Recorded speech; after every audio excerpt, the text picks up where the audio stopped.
pessoal, tudo bem com vocês? Estamos aqui gravando o quinto episódio? Quarto? Quinto, né? Quinto episódio do Primeira Cast. Hoje nós vamos falar sobre discernindo quem nós somos. É uma exposição, uma conversa, na verdade, né? Do capítulo 6 e 7 do livro de Neemias. Estamos aqui com a estudante na moral. Corta pra mim. Corta pra mim. E com o presbítero concurseiro. Sou eu, Dudu. Estou aí. A gente vai dialogar hoje, conversar um pouquinho sobre discernindo quem nós somos. Vamos discernir. Antes de começarmos, de fato, o capítulo 6 e 7, eu queria fazer uma pergunta para vocês. Habla. Pergunte. Na cara Habla espanhol. da sociedade. Habla espanhol. Habla espanhol. Parlez en français, Como parler français. Para vocês, como que está sendo essa caminhada do capítulo 1, de a gente ir conversando aí sobre a construção do muro, o discernimento de Neemias, a caminhada dele, todo esse período? Fala na moral, Giovana. Aí. Fala na moral. primeiro você. Que aí Eu falo. penso na minha resposta. Ok, eu vou falar. Cara, essa caminhada do capítulo 1 até o capítulo 6 tem sido uma jornada não só de aprendizado sobre Neemias do ponto de vista diferente de tudo que a gente já tinha ouvido, como é um aprendizado reflexivo. Ele leva a gente a pensar sobre quem nós somos dentro da igreja, o que nós estamos procurando fazer dentro da igreja e como nós podemos estar contribuindo ou não para a reconstrução não dos muros da igreja, mas sim da identidade da igreja, como ela é hoje. E isso é um processo, ao mesmo tempo que é um processo gratificante, é um processo doloroso também, porque você se investiga, você se busca e vê que está precisando, não é só de uma reconstrução, não, está precisando de fazer várias coisas além da reconstrução. O muro está derribado, a identidade está totalmente apagada. E nessa sociedade que nós vivemos hoje, né, de que a gente estava até conversando aqui antes, né, de que a gente não sabe mais quem nós somos, a identidade parece que ficou banalizada, a gente pode ser o que a gente quer, a gente pode ser uma mistura de várias coisas, as pessoas acham que a gente é aquilo que a gente gosta e na verdade não funciona. Eu digo que a gente cai numa identidade do mundo. Exatamente. A grande verdade é essa. Tá todo mundo podre da cabeça. Anula a identidade Ninguém tá cristã e a gente está naquela identidade de busca de bens materiais, busca de sucesso profissional, eu tenho que ser o melhor, eu estou me comparando com todo mundo, e aí Deus vai ficando em segundo plano, e minha identidade como cristão desaparece. Exatamente. E Neemias tem ajudado demais a pensar sobre isso. Cada pregação é um tapa na cara. Não, pô, mas também não é assim, né, Giovana? Também pra não é mim assim. Pra mim é. Não, então tá bom. Não, é isso. E pra você? Mas, pô, eu não pensava que, tipo, Neemias iria ser um capítulo tão reflexivo assim, porque pra mim só ia contar a história dele, e é isso, Freuds. Mas... Freud.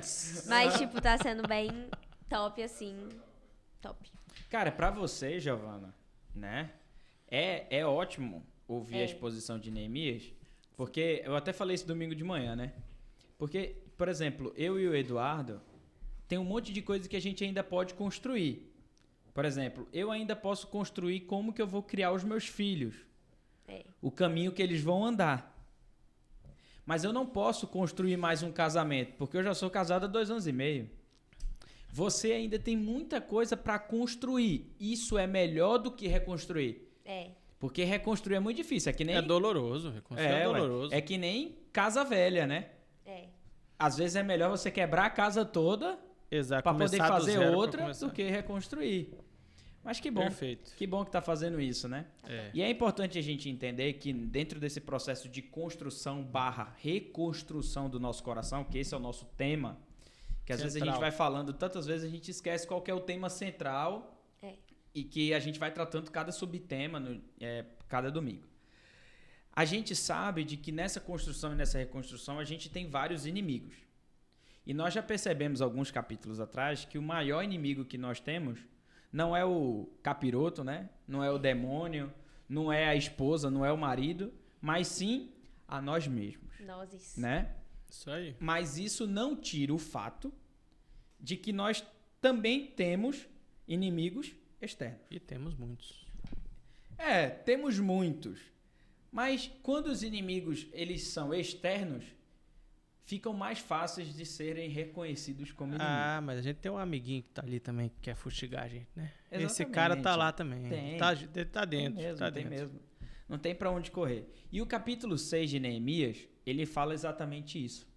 Nós vamos falar das estratégias desse inimigo que ele utilizou, mas principalmente o que a gente vai falar é como que Neemias respondeu a isso. Porque o nosso ponto não é só a gente ficar falando, olha o que os inimigos podem te fazer, mas como que a gente responde a essa realidade onde os inimigos estão próximos e estão fazendo. Mas ele foi cabra macho, tá, meu amigo? Porque a reação dele tem que ter força mental ali pra fazer o que ele fez. Porque ele tava... Porque é difícil porque você vê, ele tá basicamente sozinho. Mas assim... Ele foi cristão. Será que era... Não, aí essa é a minha pergunta.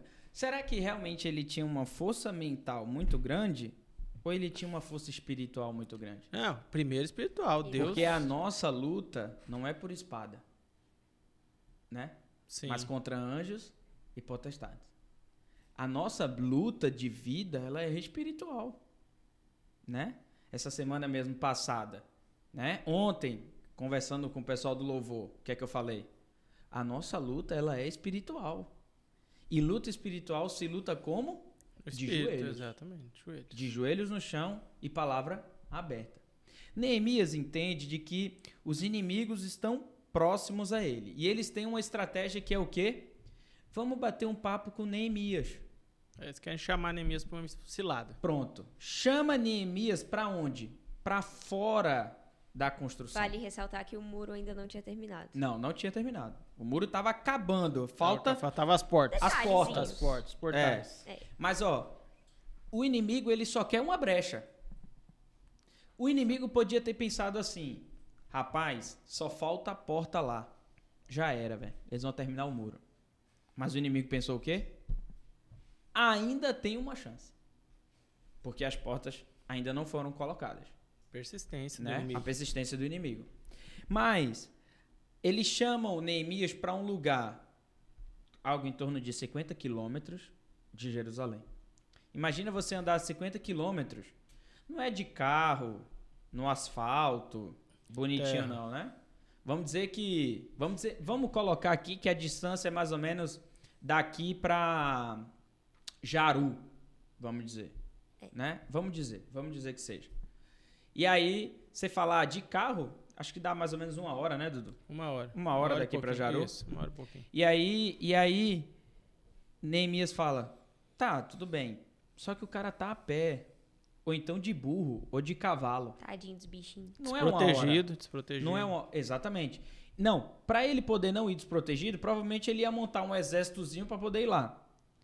Mas a gente sabe que quanto mais gente, mais devagar. Sim, mais devagar. Mas ele entende de que, cara, tem alguma coisa errada, porque a gente percebeu nos capítulos anteriores que em nenhum momento aquela galera estava chamando ele para conversar. Ele percebe que eles estão tentando desviar ele do foco. Exatamente. E é uma sagacidade, mas é aí que eu falei.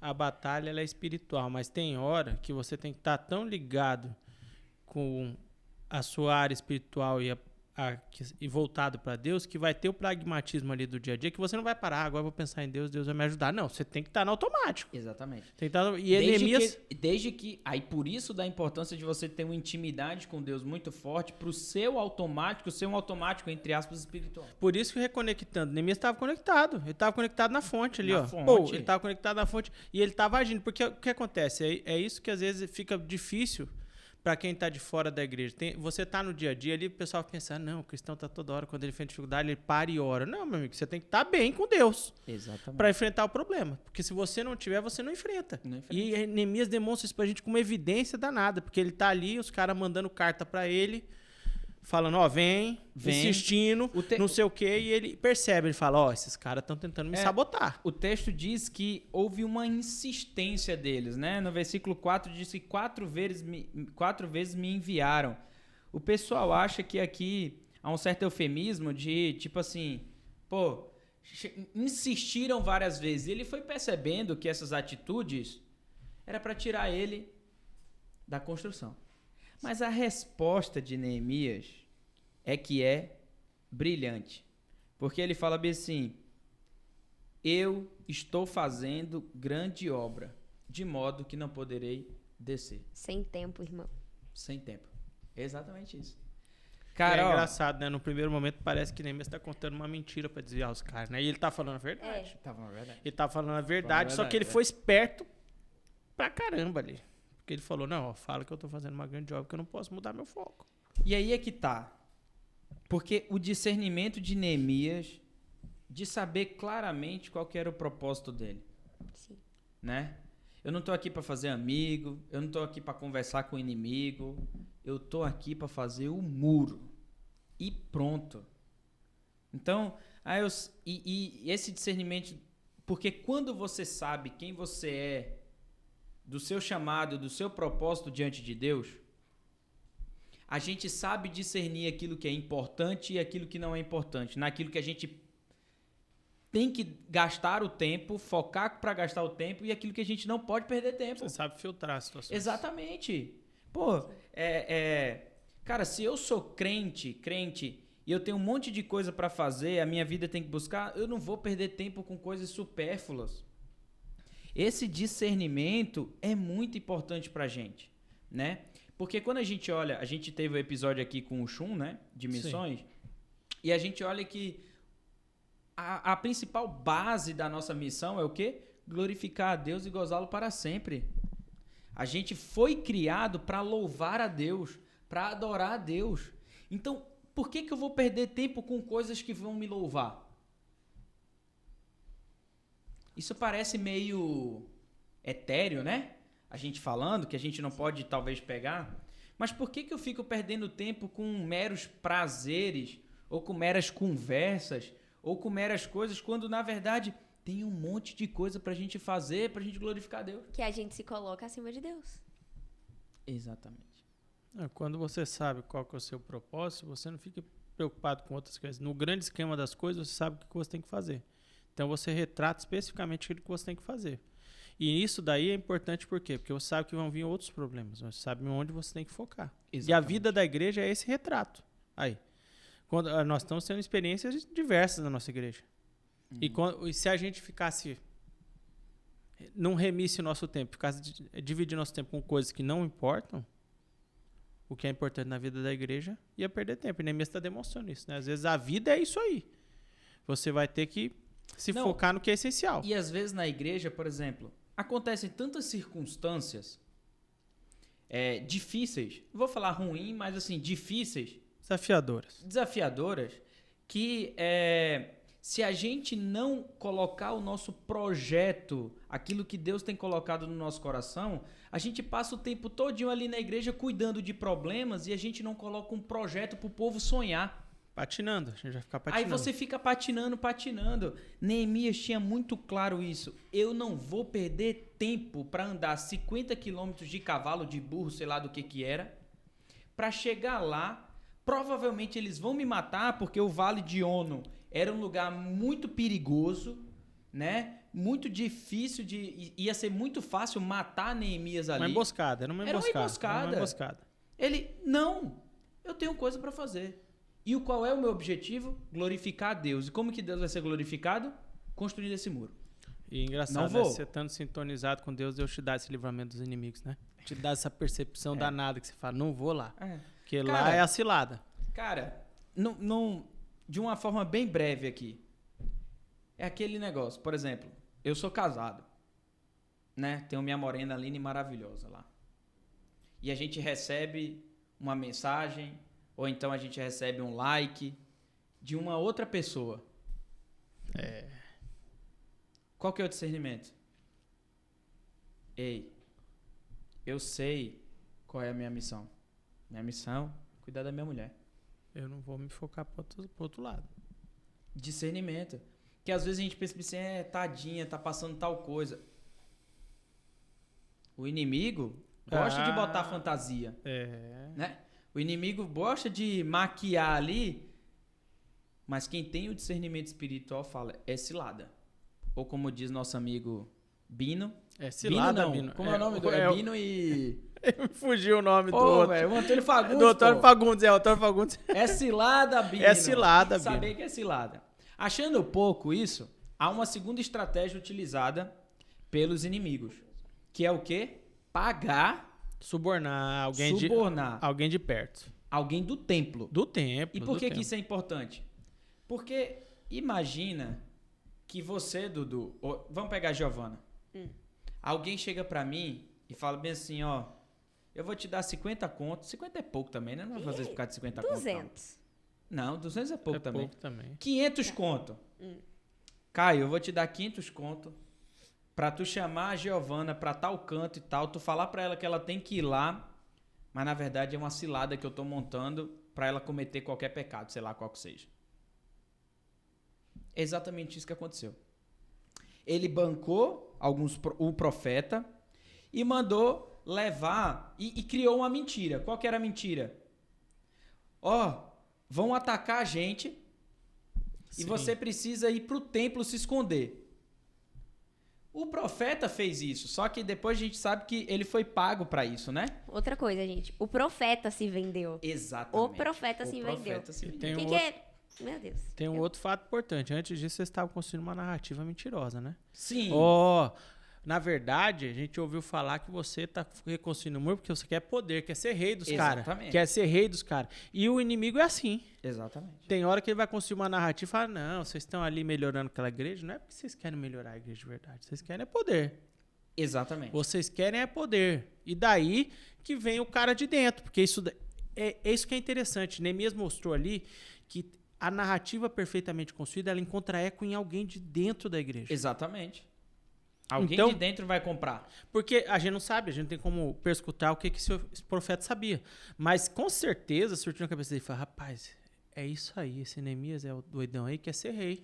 Então vou aceitar esse suborno, porque pra mim não é interessante que ele seja rei. Exatamente. E como na vida da igreja é isso, falou, aquele projeto lá, que o conselho, o pastor estão abraçando, não é importante pra mim.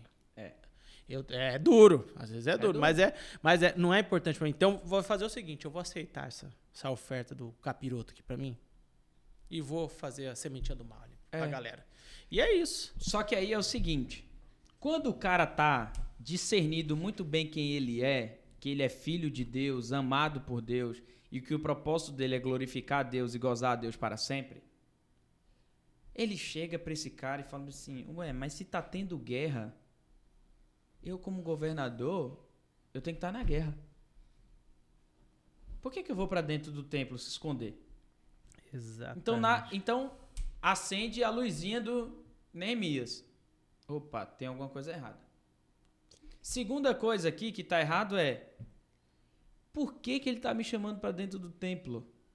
Eu não posso entrar no templo. O contexto histórico é que ele não podia entrar no templo.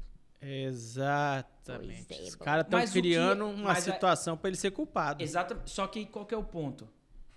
Aonde que Neemias buscou esse discernimento que ele não podia fugir da guerra ou que ele não podia entrar no templo? Pelas escrituras. A escritura é clara.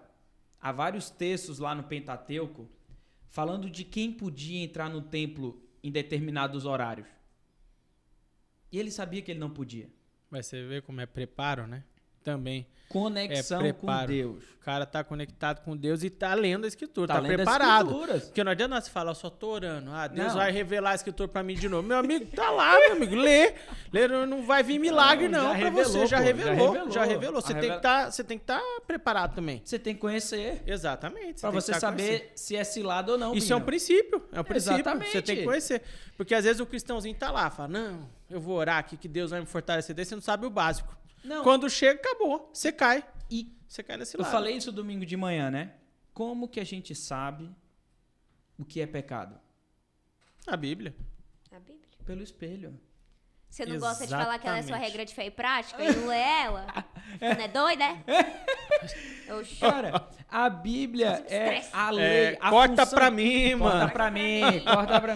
A função da lei é mostrar o nosso pecado. Sim. Agora, onde que Neemias... O que fez Neemias lembrar de que ele deveria estar na guerra? Davi. Espírito de Deus. Tava tendo guerra. Onde Davi tava? No palácio. Tava lá. Aí o que é que aconteceu com Davi? Ocioso. Tava ocioso. Tava ali. Vou na chão. Vou ficar aqui de passeando. boa, que a gente vai ganhar aquela guerra de boa. Exato. Não vou não, pode ir, fica aqui. Lá Ele naquele vai- terraço bonito. Ele vai pro terraço Olhar a galera. e ele olha a príncipa, como diz Moção. Ele olha a príncipa, deseja a príncipa, faz um filho na príncipa, E mata o marido dela. viu o BO que entrou, e aí pra resolver o BO, ele chama o marido dela, Coloca na manda ele dormir com ela, e aí o cara que tem discernimento faz o quê? Eu não vou deitar com ela, porque os meus soldados estão lá. frente. Não é justo os meus soldados que estão lá Eu- e eu ir dormir com a minha mulher aqui. O Dias foi- E o texto Dias foi diz, um salvo cristão engano, danado, lá em né? Samuel, em 2 Samuel, de que 2 ou 3 dias ele dormiu no palácio, no lugar onde era dado para os soldados dormir, e ele não foi em casa, o Urias. Quando ele sabe que Urias não dormiu com Betseba, ele com... É Batseba ou é Betseba? Agora eu confundi. Acho que é Batseba, né? Não sei também. Enfim, É por aí. Tá ele no manda, meio do caminho. ele manda uma mensagem pro comandante geral botar Urias no primeiro pelotão para ele morrer. Foi de arrasta pra No cima. lugar errado. Não, Davi fez Foi tudo de errado. Comes Beds. Porque o Urias era alto comandante, ele não é nem pra estar na frente. Não, é. Ele não é nem pra estar na frente. Exatamente. Ele não era pra- Então Davi perverteu todo um sistema pra encobertar o pecado. Mas olha a importância de conhecer a Escritura.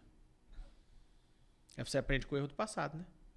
Ué, sábio, tem um ditado popular que diz isso, né? Sábio é aquele que aprende com os erros Dos outros. dos outros, ué. E é aquilo que a gente fala, né? Quando a gente vai tratar do pecado, por mais que todos nós sucumbamos ao pecado, mas a lei é a lei. Seja dura ou não seja, é a lei. É lei. A lei é a lei. Então, é importante de falar da lei, não é por ser legalista, mas porque você vai ter que passar pelo prumo da lei. É isso aí. Exatamente. E Neemias estava alinhado com isso daí. Exatamente.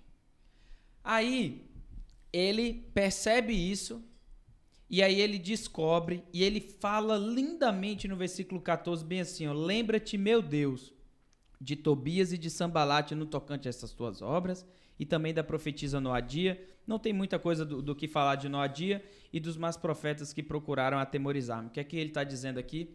Deus, lembra o que é que essa galera está fazendo contra... Não é contra Neemias. Não, contra a vontade de Deus. Contra a Contra obra de Deus, Deus. cara, contra a obra de Deus. É. É contra Deus. Entendeu? Quando alguém difere palavras contra a igreja, ele não está diferindo contra a igreja. Contra pessoas, contra Ele tá Deus. diferente, ele está dizendo para Deus. Exatamente. Ele está dizendo para Deus e não tem desculpa. Agora, achando pouco, tem uma terceira estratégia que os inimigos fizeram.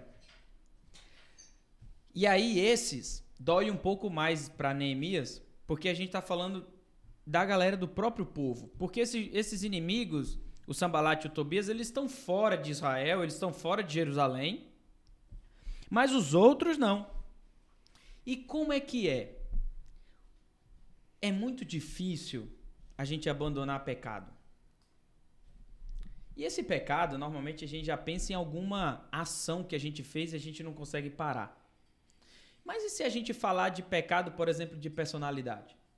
Tem vários. Tem vários. Né? Se a gente falar de pecado, por exemplo, Orgulho. do orgulho, Arrogância, prepotência, Não. soberba. tudo isso. E aí ele fala bem assim, ó, E o Vocês- engraçado é que isso tá maquiado nas coisas mais simples, né? O orgulho é um negócio que é muito fácil de disfarçar. O orgulho. Então é o que você falou. Difícil é tocar nesse pecado aí. O pecado comum, o pecado na área sexual, o pecado público, é muito fácil, tá todo mundo vendo. tá todo mundo vendo. E aí ele percebe que dentro do povo dele tinha gente alimentando os inimigos de duas maneiras. Primeiro, eles não paravam de fazer tratativas comerciais. E o segundo, eles casaram as suas filhas, ou seja, começaram a ter relações familiares com os inimigos. Pera aí, velho. O cara sai de Suzã. vai pra lá, tá fazendo muro e tal, e daqui a pouco o próprio povo de dentro, como diz o texto, tá ajuramentado com os inimigos. Por causa de relações de filiação. Não, simples. Por causa de dinheiro e por causa de sexo. Dentro. A dupla infalível do pecado. do sexo e dinheiro. Diz que todo homem, e aí homem também envolve mulher, né? Sofre de 3 pecados. Sexo, dinheiro e poder. Sábio é o homem que descobre qual dos 3 é o seu e coloca limites nele. É a tríade do mal. É a tríade do mal. Tríade do mal. E esse inimigo, você tem que discernir muito bem quem você é em Deus para poder combater. Sabe por quê? Porque o dinheiro dá identidade. Sim. O sexo dá identidade. Poder, então. E o poder, muita identidade. E o dinheiro traz Quem liberdade. É ele? O governador. Poderosão. Ele é poderosão. O top. Né? Quem é ele? O dono de tal coisa. Quem é ele? É o que faz sexo à vontade. E a nossa sociedade louva essas pessoas. Né? Sim, e tá tudo relacionado, né? Demais. Tá tudo relacionado. Demais. Porque o cara que faz sexo demais tem muito poder, tem muito dinheiro. Exatamente. O cara que tem muito dinheiro e tudo vai mesclando. E é por isso que o versículo 15 mostra que o muro acabou e não tem festa. Por quê? Porque o povo estava ajuramentado com os inimigos. Estava muito imerso no pecado. Muito imerso no pecado. Muito imerso. Anestesia, né? Fica fácil de você identificar quando não tem muita festa. Demais. Até dentro da igreja. Demais. Porque o povo tá dentro do pecado. Exato. Pronto. Esse é o espelho. Quando a gente fala de espelho, é isso aí. Reflexo da igreja. Às vezes você tá lá, a igreja tá fazendo um monte de projeto, tá todo mundo... Isso é meu amigo, alguma coisa tem. Alguma coisa tem. Alguma coisa tem. Tá lá. E isso gera um problema. Por quê? Porque quando a gente tem muito pecado escondido, a gente não quer se aproximar muito de Deus. Não. Porque sabe que Deus vai pedir. E o que é que Deus vai pedir? Larga. Exatamente. Despojo. Para se aproximar de Deus, a gente tem que dar passo de fé. E o passo de fé é deixar as nossas seguranças. Tem que abandonar. Nesse caso, a segurança era dinheiro Sexo. e sexo. Então, para ter uma vida mais perto de Deus, eu tenho que deixar a minha vida de balada, de festa, de sexo gratuito, de sexo banalizado e tal, papapá. Então eu vou só até aqui. Para que eu vou virar membro da igreja? Faz sentido. Para que eu vou tocar no louvor? Para que eu vou buscar alguma coisa dentro da igreja, de servir mais a igreja? Mas para isso eu vou ter que largar não sei o quê.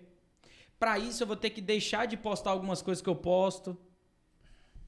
Para isso eu vou ter que viver em comunidade. Eu não quero prestar conta para ninguém. Isso aí. Como que eu vou continuar convivendo com você se eu não vou largar meu orgulho? Exatamente. Eu sou o cara, eu não preciso dos outros. E tudo isso, Dudu, gera o que a gente vai tratar no capítulo 7, que é o quê? Ninguém quer a presença de Deus. Todo mundo quer viver no pecado. Por isso que o versículo 4 do capítulo 7 diz: a cidade era espaçosa e grande, mas havia pouca gente nela e as casas não estavam ainda edificadas. Você lembrou... A cidade de Deus estava vazia. A cidade de Deus. Você falou como ninguém quer largar o pecado. Eu lembrei de uma cena do advogado do diabo. Tá lá o Al Pacino e tá com a secretária dele. E daí ele fala: na verdade, eu sou o grande entusiasta da humanidade. Porque eu deixo vocês fazerem o que quiserem. Vocês podem ter toda a liberdade do mundo. Agora, Deus é um menino birrento, com seu globinho na mão, que fica controlando você e te limitando. Olha, que narrativa do que é o diabo e a vontade de pecar ali naquele filme. Foi fantástico. Não, e é isso daí, é o que você falou. Ninguém quer largar o pecado, que é bom. E essa é a narrativa da lei. A gente está vendo lá. Começamos domingo a falar sobre a lei. E a gente vê que muita gente trata a lei assim, do que eu posso e do que eu não posso. Tem gente que quando na verdade o que Deus queria dizer era: meu filho, esse caminho é o melhor para você. A lei não é para ser tratada como um peso. A lei é para ser tratada como um prazer. Por quê? Porque eu sei que é isso que Deus tem de melhor para mim. E a lei é uma coisa interessante, porque se você está obedecendo ela, você nunca vai ser envergonhado. Porque você só é envergonhado quando você é desobediente. Porque daí você é pego no pecado, daí tem que ser publicizado, você tem que ser tratado. Isso traz vergonha. Exatamente. Isso traz ignomínia, né? Para usar uma palavra bíblica. Aí, a gente tem que saber muito bem quem a gente é. Aí é difícil. É complicado, porque a gente precisa descobrir quem nós somos. Essas pessoas não estavam querendo ir para a presença de Deus porque elas perderam. A identidade delas estava muito nessas coisas. Estava mundanizado. E hoje em dia, está mais maquiado, por exemplo. A minha identidade está muito no que eu faço. Sim. Pô, aquela pessoa é médica. Aquela pessoa é juiz. Exato. Aquela pessoa é empresária de sucesso. Exatamente. A gente hoje está marcado. Qual é a nossa identidade hoje? Pelo quanto que eu produzo. Excelência. Excelência acadêmica, excelência financeira. Por o quanto que eu produzo financeiramente. Sim, sim. Por o quanto que eu consigo consumir. E o que é que significa isso? Pelo carro que eu tenho, pela roupa que eu uso, pelo tênis que eu calço. Pelos ambientes que eu entro. É uma as vida viagens de que eu status. faço, tudo. Agora vamos ser... Uma vida de status. Sim. Aonde está isso? Hum? Aonde está isso? O quê? Uma vida de status. Tá no Instagram. No Instagram. Tá no Instagram. Nós somos marcados pela quantidade de seguidores que nós temos no Instagram. Eu estava assistindo um podcast essa semana passada do Bernardinho.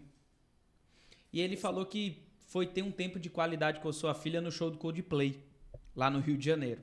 Só. E quando eles chegaram lá, na entrada do show do Coldplay, olha que história legal.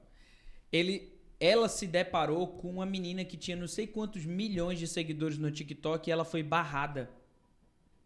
E lembra, Bernardinho tem, sei lá, 60 anos. Sim, a filha é adolescente, talvez um pouco mais velha que você ou da sua idade. E ela olhou pro pai e falou bem assim, pai, uma menina com tantos seguidores assim não pode ser barrada. A gente tem que fazer alguma coisa. Na cabeça do Bernardinho tá. E aí? E aí? Por quê? Então, a gente vai ter que pagar um ingresso pra ela, vamos dizer assim, simplesmente porque ela tem 2, 3, 4, 5 milhões de seguidores no Instagram? Endeusar as pessoas. É isso. Não, mas isso já começou há muitos anos. Esse é o rótulo. É.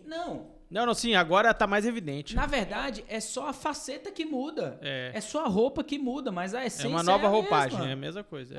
É que nem sábado a gente foi para Ouro Preto e eu fui pregar lá sobre o cristão e a modernidade. E a gente vê que, na verdade, a pós-modernidade, que é o período histórico-filosófico que nós vivemos, a essência dela, os filósofos vão dizer que nasceram na Idade Média ali com o renascentismo, com o iluminismo e com a reforma protestante. E eu falei, não, vamos caminhar mais para trás. Vamos para Gênesis capítulo 11, a Torre de Babel tá lá. Tornar célebre o nosso nome. A importância da imagem é tão grande, você me fez lembrar de uma coisa. Uma vez eu li um livro de publicidade na faculdade que ele falava ele citou Luís XIV. Ele falou que Luís XIV era tão ligado à ideia da imagem, disse que quando ele estava num ambiente entre amigos, ele tinha uma postura física. Daí disse que bastava alguém abrir a porta, ele já mudava a fisionomia. Por quê? Porque ele tinha que passar a imagem do poderoso. Exatamente. Do poderoso. Exatamente. E hoje é assim. Hoje você tem que transmitir uma imagem. Só que aí a gente esquece qual que é a essência da nossa identidade. Por isso que Deus coloca no coração de Neemias a ideia de fazer um censo. Que eu quero listar todas as famílias que estão aqui dentro para eles poderem lembrarem quem são. Genealogia é uma coisa muito interessante dentro do que a gente estuda na teologia de ponto de continuidade. Para eles lembrarem de onde eles vieram. Ou melhor, de quem eles eram. Esse ponto de continuidade na Bíblia é muito a ideia do templo, por isso que a importância de construir o templo, o tabernáculo, o jardim do Éden e etc. Ele também se dá através das festas, e a gente vai ver mais pra frente que eles ficaram mais de 1000 anos sem fazer festa. Porque essas coisas relembram a nossa identidade. Sim. Cultura. E um outro ponto é a genealogia. Por isso que Deus fala para ele bem assim. Ele diz no versículo 5, né? Então o meu Deus me pôs no coração que ajuntasse os nobres e tal, papapá. E ele diz que achei o livro da genealogia. E quando ele está tratando sobre isso, ele descobre que dentro dos sacerdotes... Tinha gente que não era sacerdote. Exatamente. Não era digno de ser sacerdote. Lá pra frente ele fala isso. Pô, então pera aí. Vocês não sabem quem vocês são. Então a gente tá rodeado de inimigos. E quando a gente não sabe quem é, a gente vira tudo isso. No Dia Nacional da Memória do Holocausto, se eu não me engano, acho que é assim... Tipo, na Alemanha só passa coisas relacionadas ao que aconteceu no Holocausto. Porque tem muito judeu que é nazista. Que é o que mais tem na internet. Tipo, a pessoa esquece o que os seus antepassados sofreram e se torna o opressor.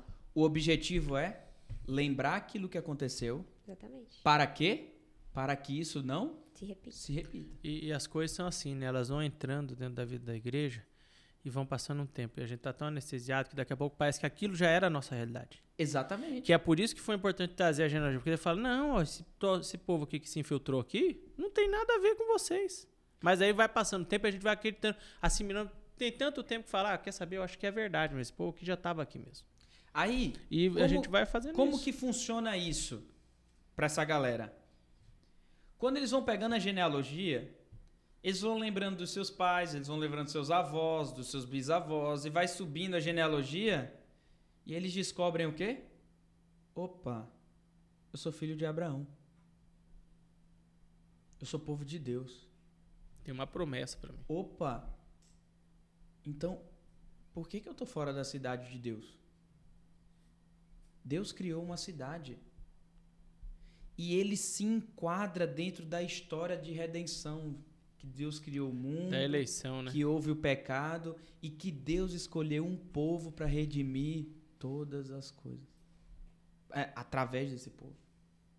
Isso é muito... Esse ponto. Quando isso toca na gente, como que isso funciona pra gente hoje? A fé do meu pai, a fé da minha avó, a fé, porque a genealogia não é mais física, mas espiritual. Sim. E eu lembro, opa, eu sou filho na fé de Abraão. Então, Deus criou o mundo, houve uma queda, e Deus chamou um povo. Que povo? O povo que creu. Opa, então eu faço parte da história da redenção. Opa, eu sou filho de Deus. Isso traz a gente pro centro de novo. E a gente fala, cara, eu não sou isso. Eu não sou o que eu gosto. Eu não sou o que eu faço. Traz o seu arrependimento. Eu não sou produto do que eu produzo. Eu não sou médico. Eu não sou juiz. Eu não sou empresário. Eu não sou o dinheiro que eu tenho, a conta bancária que eu tenho. Eu sou filho de Deus. Que precioso. E melhor de tudo, sou filho amado de Deus. Exato. Que me julga, ou melhor, que me ama além daquilo que eu faço. Cara, eu fiz uma associação muito grande com o filho pródigo, né? Às vezes eu tô comendo a farroba dos porcos, por quê? Exatamente. Por quê, meu amigo? Eu sou um filho remido, precioso, eu não tenho que estar fazendo isso aqui. Não tem que estar fazendo. Eu não tenho que estar nesse pecado imundo. Exatamente. Cara, que fantástico isso. Fantástico. Aí, quando eles lembram disso, você fala, opa, mas não acabou. Porque o capítulo 7, ele pega num ponto ainda mais elementar, vamos dizer assim. Que é, quanto custou isso? Bastante, hein? Qual foi o preço? Vocês sabem o preço que foi pago para vocês estarem aqui? E aí ele vai falar sobre a contribuição do templo, né? Sim. Diz que o governador doou algo em torno de 1.000 dáricos, que hoje é 2.600.000 reais. Os chefes, os cabeças da família doaram 20 mil dáricos, que hoje é o equivalente a mais ou menos 6 milhões e meio de reais. O restante do povo deu mais 20 mil dáricos, que também é algo em torno de 6 milhões e 500 mil reais. E aí Neemias relembra aquele povo que, bem assim, olha, para vocês estarem aqui, foi isso que foi gasto. E parece que isso não faz tanto sentido mais pra gente, né? Até porque eu não quero saber quanto custou o templo, né? Sim. Mas o que Neemias está relembrando o coração deles como ponto de contato? É assim, teve um preço para se construir um templo. E a gente tem que lembrar o que é o templo. O templo, naquela época, era o lugar onde Deus habitava. Quando o povo ia para o templo, era o encontro. Lembra? A queda nos desligou de Deus. O templo no Antigo Testamento era o lugar onde religava a Deus. Era o religare, era a religião, era o religamento do povo com Deus. Sabe quanto custou esse religamento? Esse valor. Muitos dinheiros. Mas pra gente custou quanto? Nada. O sangue, nada, eu digo no sentido de Cristo. Do sangue. Para nós é apenas um arrependimento, né? Não foi a nossa vida. Foi tudo, né? Então imagina uma pessoa que não sabe quem é. Que tá vivendo na lama dos porcos. Comendo e achando que tá vivendo... Tá bamburrando, tá que tá bamburrando. Tá bonito, né? Que caiu na lábia dos inimigos. Porque ela não sabe quem ela é. Sim. Preferiu sair do pai para ir pro... A identidade dela tá em cima dos seguidores, do coraçãozinho de quantas curtidas tem. Do meu status profissional. No que as pessoas pensam nela mais do que ela é. Do meu status profissional. É todo mundo podre da cabeça querendo ser aceito. Esse é o século que nós vivemos. Pois é. Se você posta uma coisa, por exemplo, eu vou ser bem sincero aqui com a gente, até porque todos nós aqui já temos consciência disso. Se quando a gente terminar esse bloco aqui de Neemias aqui no podcast, e a gente chegar à conclusão de que, pouca gente assiste. A gente vai ficar decepcionado, triste. Vai ser cogitado parar de fazer. Porque hoje tudo é metricado. Eita, tá feio, né? Metricado tá errado, né? Tudo é medido. Tudo é medido. Tudo é pesado. Medido. Mas pode ter sido um neologismo isso. Uma palavra nova. Tudo é medido. Dimensionado. Messado. Cadê? Messado. Tudo é professor de português ouvindo isso. Tudo é medido. Por quanto likes eu ganho? Por quantas pessoas gostam de mim? Quanto eu sou bom? Por quanto de dinheiro eu ganho? Por quanto elogio eu recebo? Exatamente. Cara, nós pastores, a gente prega e se ninguém depois falar bem assim, pastor, que palavra abençoada, você fica foi uma péssima pregação. Uma péssima pregação. A gente não está preocupado quantas pessoas foram tocadas, né, pela palavra. Né? A gente está preocupado quem vai manifestar para mim que gostou da palavra. Vamos ser realistas com o momento que a gente vive hoje. Não, mas o mundo é isso. Cara, eu meço o quanto as pessoas da igreja gostam de mim pelo quê? Pelo tanto que eu posso criar minhas métricas. Sim, o tanto de feedback que elas te dão. Eu posso falar pelos feedbacks, eu posso falar por quantos me chamam para ir na casa delas, eu posso medir pelo quanto que elas me mandam mensagem, eu posso medir pelo quanto que elas reproduzem os vídeos que a gente posta. Sim. Eu posso, Exatamente. Mas o que o texto está falando pra gente é assim, você quer discernir quem você é? Lembra de onde você veio, de quem você está filiado espiritualmente. Quem te comandou aquilo, né? Quem te direcionou. E lembra que você só foi filiado porque um preço foi pago por vocês, que é o preço da cruz de Cristo. Cristo nos comprou. Ele pagou o preço. Ele pagou o resgate para tirar a gente dessas identidades. E engraçado, né? Como às vezes a gente tem abraçado outras identidades e achando que aquela é a nossa identidade, a gente não quer abrir mão daquilo, quando a nossa identidade mais vitoriosa seria ser um filho pleno de Deus. Exatamente. E a gente abraça a identidade. Quantas pessoas falam, não, eu fui criado para ser isso mesmo, para gerar dinheiro, para ser um bom profissional, e as outras coisas tudo bem. Se eu não for bem, tá bom para mim. O que eu tenho que fazer é isso. Se a pessoa abraça isso e acredita que aquilo lá é ela, o pior de tudo, nós não somos aquilo. Nós somos a identidade diante de Deus para ser filho pleno de Deus. Exatamente. Que confia em Deus, depende de Deus. Então, aí a minha pergunta é, Giovana tá pensativa, tá? Tô. Giovana tá reflexiva hoje. Tô. Como que a gente faz hoje para saber quem que é, quem é ou como que faz pra gente ter uma vida de sucesso? Aí depende o que é sucesso pra você. Não, mas qual é a senha do sucesso bíblico? Pra nós, o sucesso não é ter uma carreira espetacular. Não é ter uma conta bancária vultosa. O sucesso não é ser um profissional. Porque tem profissionais muito bons que não ganham dinheiro, né? Às vezes a pessoa, por exemplo... A satisfação dele é outra, né? Se você pega alguém com doutorado, por exemplo, e ele dá aula na Universidade Federal, por exemplo, ele não ganha...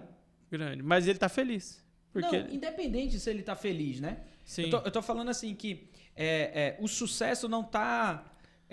atrelado ao ganho. Atrelado ao ganho financeiro. Né? Sim. O cara pode... Pô, olha a carreira que ele montou. Dentro da igreja, a gente pode falar, pô, claro que ele é um ótimo pastor, o tamanho da igreja dele. Sim. Exatamente. Ou as pessoas que frequentam a igreja dele. Olha quem vai na igreja dele. E aí a minha preocupação é assim, como que os pais criam seus filhos?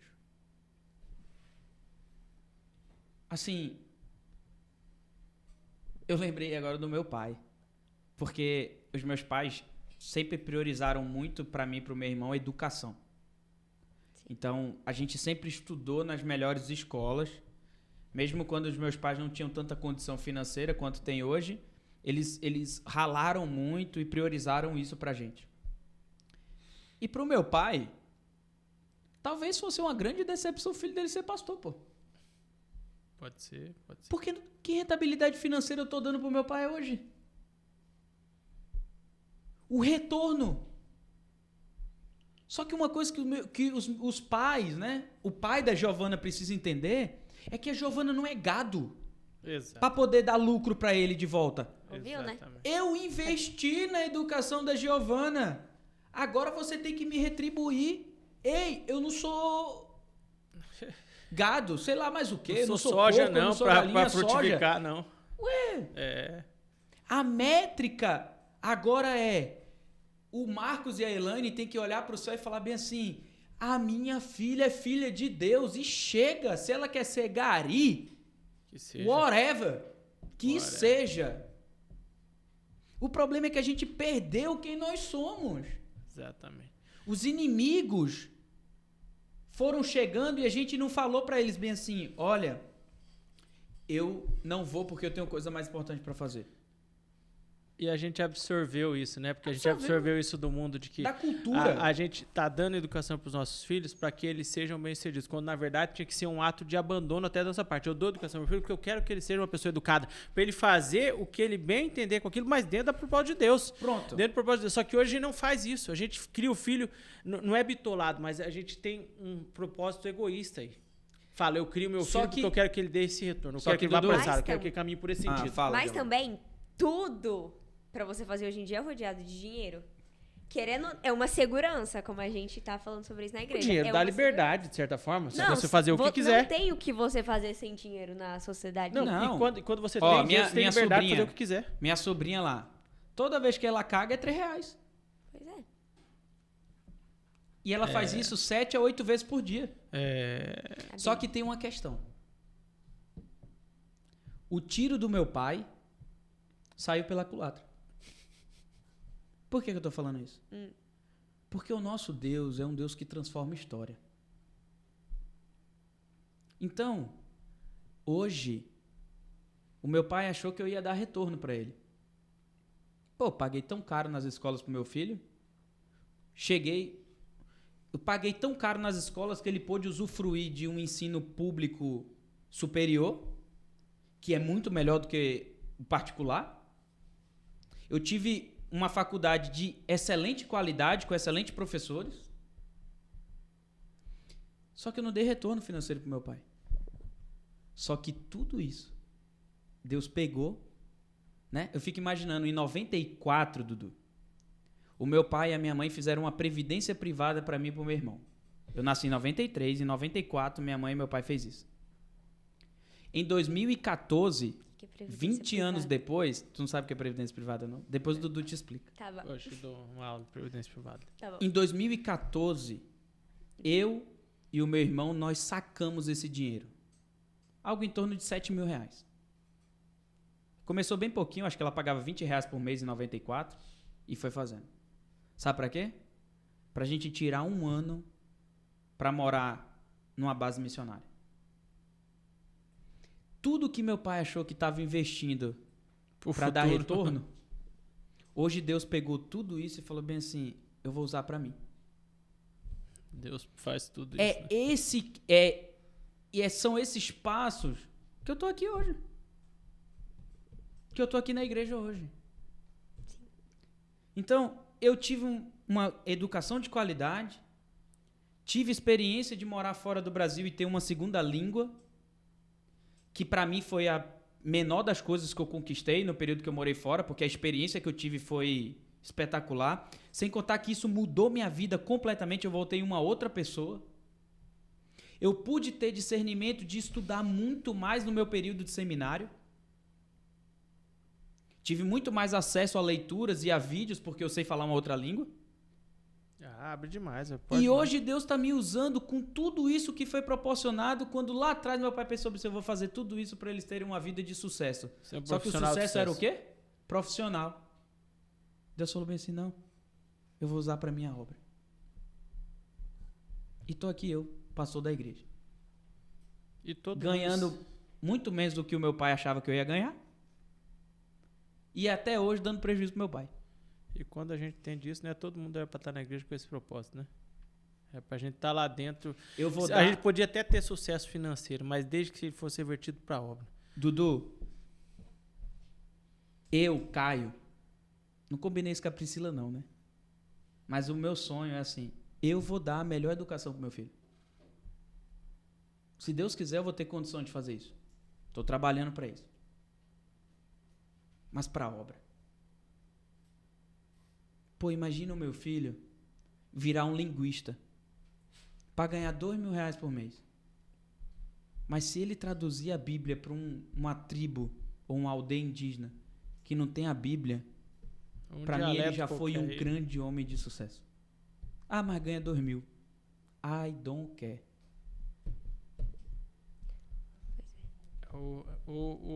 E o reino tem... A remuneração do reino de Deus é em outra forma, né? É uma outra forma de você ser remunerado. E a gente tá dissociado disso hoje. Infelizmente, a gente não enxerga na obra de Deus uma fonte de remuneração espiritual para nossa vida.